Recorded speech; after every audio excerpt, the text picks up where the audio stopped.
Jiajia Liu from University College London, and his presentation is going to be it's called Navigating Dual Roles, an interpretive phenomenological analysis of Chinese early career academics experiences on the teaching and research nexus. And when we're ready, we'll get started. I'm ready. Okay. Thank you, Chair. Zhuangji, there is Yes. a book at the bottom of your presentation. Can you see a book sign? Yes. Click on that one. Yes, perfect. Okay. Sorry about that. You're all right. Okay. I'm very enjoy Feng and Evelyn's presentation. Actually, I got a lot of useful insights from their study because I can have many knowledge about how those academics struggled in the Britain. And as the participants' questions asked is quite good, like the academics is now struggling in the whole work, and in China it's the same. So this study, I'm not only focused on what they're struggling. I want to analytics their experience. So how do they experience the reformed in China? So I will share a little bit about the stories from China. So sorry about that. Okay. Excuse me.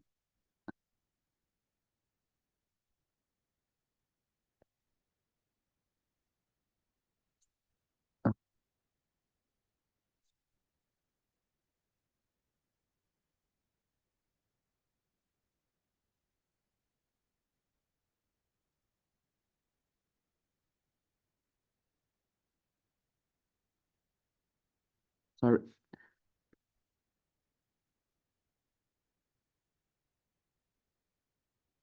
Can you read it? Read the slide or not? Yeah, it's the introduction. Yeah. Okay.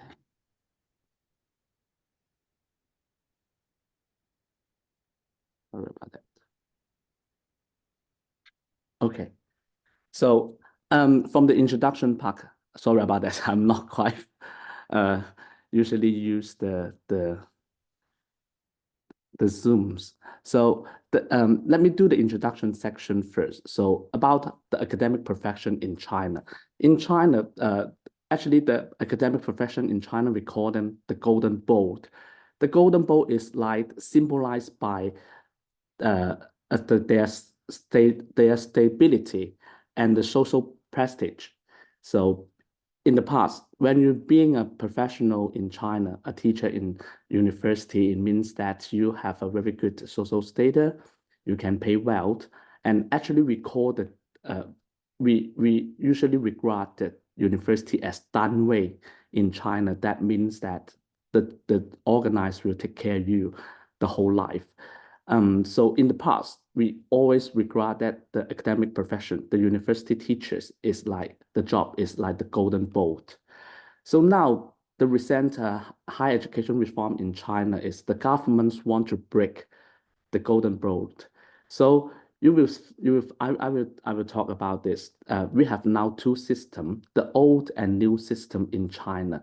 The old system, it means the well-stated academics in China. And the earlier career academics in China. So there are two systems now in China. So I want to look a little bit about what is the recent higher education reforms and the impact on the teaching research nexus. And actually, in the last presentation, we already discussion about the teaching research nexus in the the UK's context, and now we can share a little bit in China. So the object of this study is like to explore how the early career academics, the narrative, this change and how this change impacts on their identity. Well, why I call the change here, because those the early career academics I interviewed in this study, they're working in those teaching intensive university before, but now those universities are listed in the double first classes university. So the whole research culture is different now in their working institution. Before, they focus more on their teaching roles, but now the university want to pursue a higher ranking in China, so they have a totally different assessment systems. So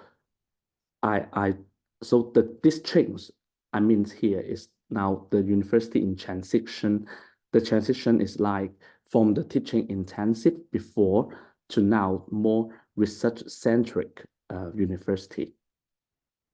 So some research background is like, actually, I found Dr. Tang share a lot about the ideology of the neoliberalism. Actually, the neoliberalism is also have strong impact on the reform of higher education in China.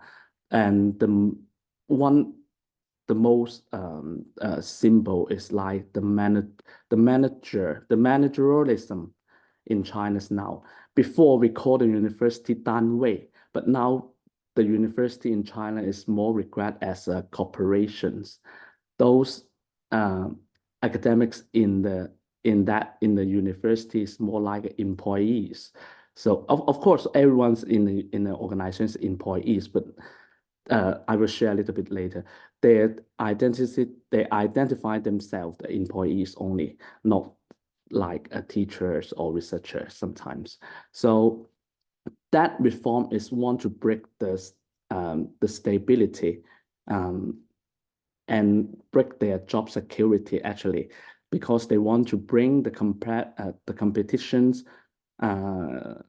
into their promotion systems now. So the early career academics in China now is struggling on both teaching roles and research. So you can find the tension between the teaching research roles, because I found that some of the earlier career the academics in their early career stage, they want to teaching actually. They join the university, they regard as their teacher in university, but now they need to spend a lot of time on their research roles. So they're struggling. They found the tension between these two roles. Okay. So now the third one is I already mentioned about the old and new academics. The old academics, it means that before the reform or like maybe 2 decades before, those academics is more like a golden bolt.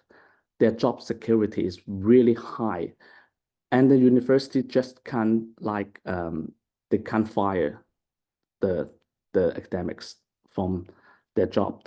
But now they have a contract. The new contract is the whole assessment system is totally different between the old academics. I have 3 research questions here. Sorry, the first one is, how do the early career academics experience and navigate their roles in teaching and research? And what impacts do this experience have on their professional identity? And how do the institutional HR, the human resource systems, contribute to these dynamics?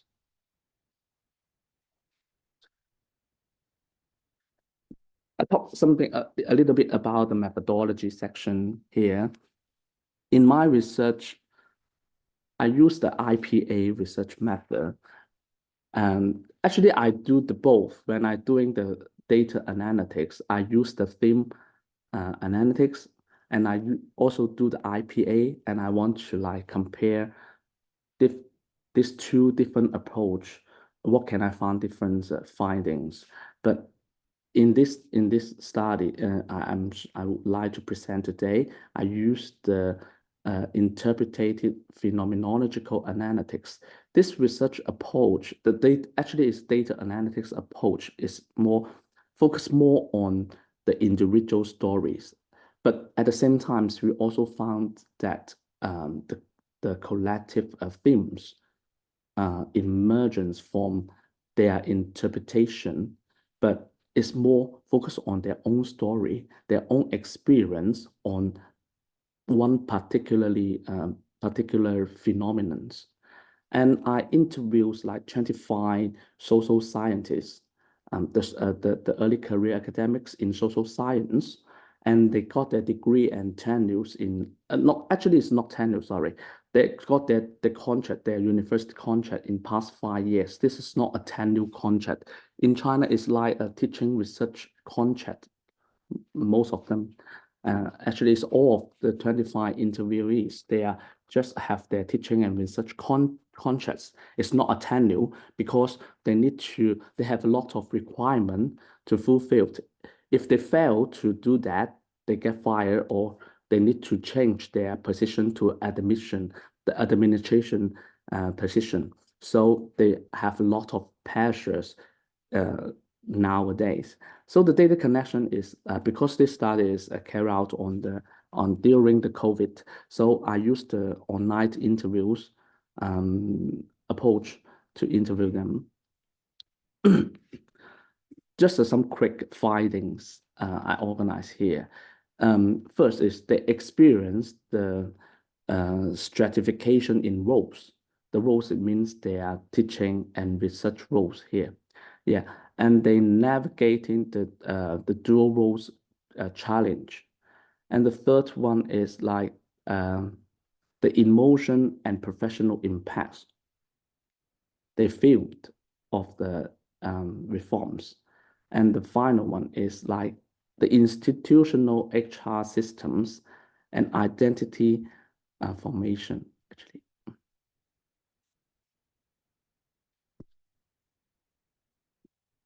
Okay.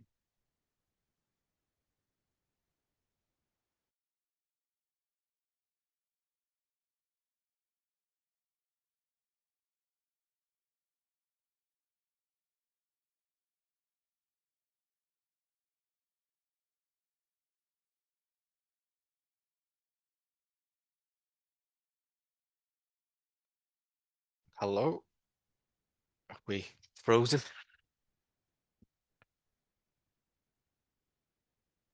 Yeah, I think he's frozen. Yeah, it looks like it's frozen. Oh, that's a shame. Yeah. Now or Yes, sorry about that to make errors rating. don't The worry, first don't worry, key don't worry. theme, okay, sorry about that. The first key theme is the stratification of the academic roles. Those I already mentioned, those established academics, they enjoy autonomy, long-term contracts, and actually the minimum oversight, which enable them to focus on their their preference areas. Because I asked those early career academics, sometimes they can't choose their research interest, their research topic actually. They need to follow some research topic like assigned by the department or other senior academics sometimes in China. The early careers often face the contracts require more the high performance expectation, and I already mentioned the limited decision-making autonomy.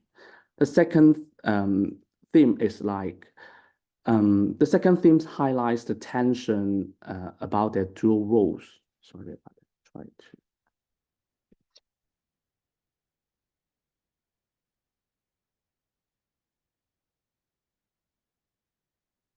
Yes.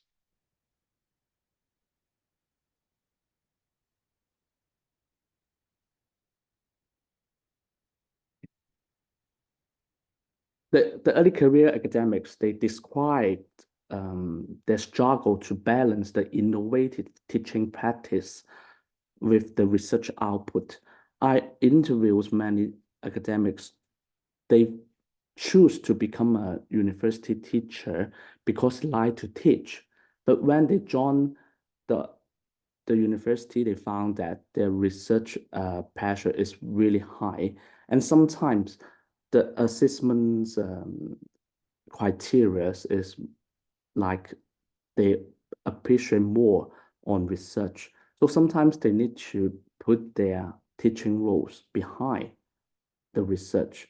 So that's why they always found some of academics, not all of them, they will find struggling about their research work because some is really want to teach.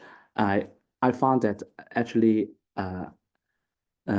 Evelyn's already mentioned that the academics is now not only for the research output, we still need to focus on, or we need to take care of their personal values, like their personal identity to be a teachers. So I found even the British contests have the same problems. Let me see the third one, like the emotion and professional impact on the reform. This is a Markov systems about that. The third theme is capture the emotional and professional impacts of reforms.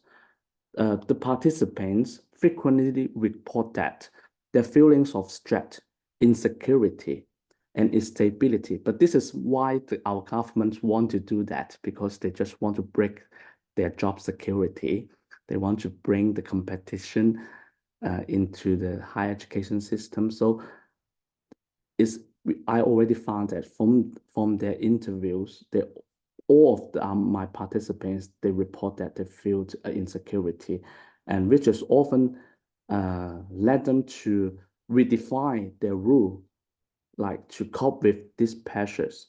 So they need to use their holidays to do the research, but at the same time, they need to teach a lot of public lectures and courses in China, because the seniors, those or even the course they teach, they can't decide, because the department have a syllabus, the fixed syllabus. So those senior academics, I already called the well established academics, they can choose the courses they want to teach first, and then those early career academics, they choose second. So sometimes they need to teach those courses is like more, they say more difficult, or sometimes they need more time to prepare the courses.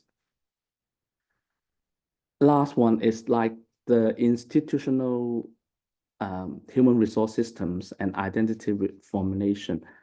This one actually the findings found out that this is the systematic challenge within the higher education system. The early career academics, they highlight inequality, the inequity and a lack of institutional support. They have little pathway for sustainable career development. In China, we have a little support from those senior academics to those early career academics, but they need to find the way to teach and do the research. And I found some overseas returned academics, they doing their PhD overseas. They always report that they can't find a lot of opportunity to cooperate with their colleagues within that university. So this is a huge problem, actually. Let me see. So a quick conclusion. In the conclusion, the findings show that how Chinese higher education reform have reshaped academic roles in China, particularly for those career in their early career stage. And their role expectation and the institutional pressures have a huge impact on their professional identity and career trajectory. To address this challenge, actually we need, of course, top-down policies, like to help them. But actually, when I doing the interview, I found the departmental support, the institutional support is also important. It's not only for those policy, because those senior academics actually sometimes they also the source of the pressures to those careers in their early career stage. So we also found that the institutional levels, we can do a lot of things to help those those academics to build up a more sustainable professional development pathway. And I found some university already noticed that this is very important, and they now have a mentor, the senior academic mentor program. It means that one senior academics have they need to mentoring those one early career academics. So now we already have that kind of strategy, the institutional level to help them. So this is all. Thank you. I'm very sorry about that, the technological issues. Thank you very much for that. Thank you. We've got 5.5 minutes left, and we've got a couple of questions and an observation in the text chat. So I'm going to go to the questions. And the first one for you is from Sarah. It's a question of sorts, is why did you use two different ways to analyze the results, and what did you hope to gain from that?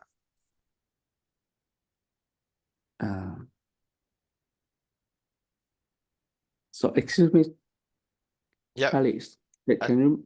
Yeah. Sorry. So one of the questions we have is why you chose two different ways to analyze your data, and what you hope to gain from that dual approach. And actually, it's my supervisor suggest me to take a look like a different analytics approach to dealing with the data. Actually, I do the both.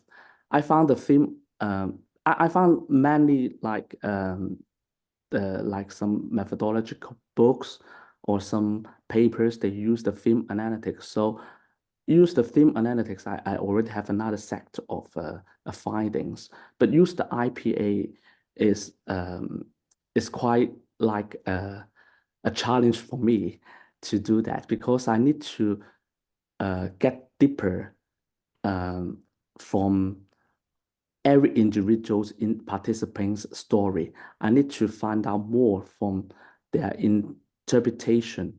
So sometimes I found that more the major difference is like there's the IPA is like focus more on individual. It's not only the collective themes from those qualitative data. So sometimes I found that 25 participants sometimes is like 25 stories, and I found the similarities from their stories, and that's why I think this is very interesting approach to doing the IPA. But actually, I'm still working on. I'm still refining my findings and the data analytics now, and I hope I can find out more interesting things from their interviewed data. Yes. Thank you very much. Thank you.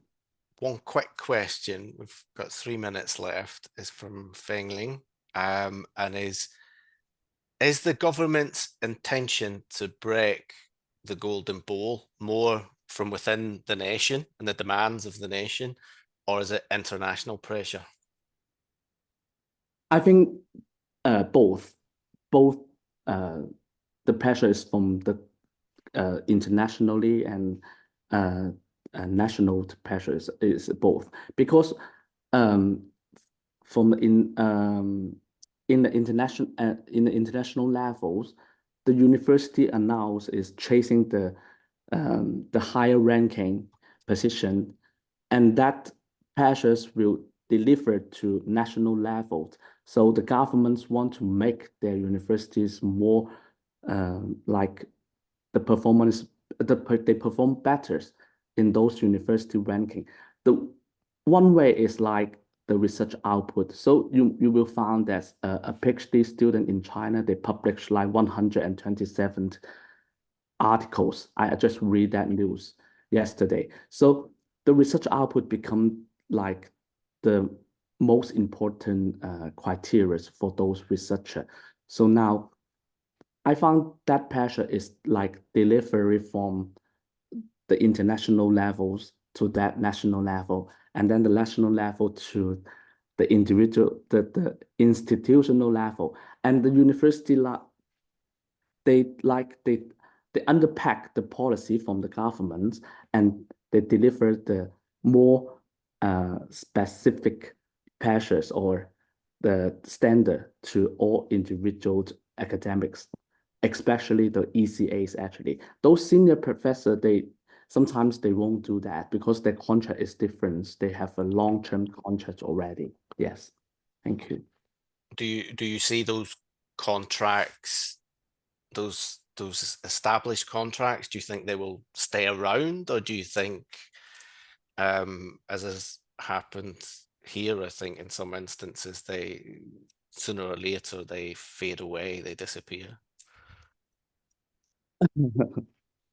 This is good questions. I'm still need to think of it. It's a bit speculative, but that's in keeping with the sort of topic I was speaking about this morning, is looking to the future. Yeah, yes. And I think even though the seniors academics, they also have some passions, but it's totally different because when I doing my interview, those early career academics, their dream is to promote it as a associate professor, and then they can do everything they want. They can choose what they teach. They can choose a research, even the research topic, they can choose the research topic because they already have the tenures contract. So I think that's what the government want to do, that they want to bring more pressures in their early career stage, and then to push them more because they are still younger. You will find that. Yes. And in China, at many universities, they have one fixed recruitment requirement is like those academics must younger than 55 years old.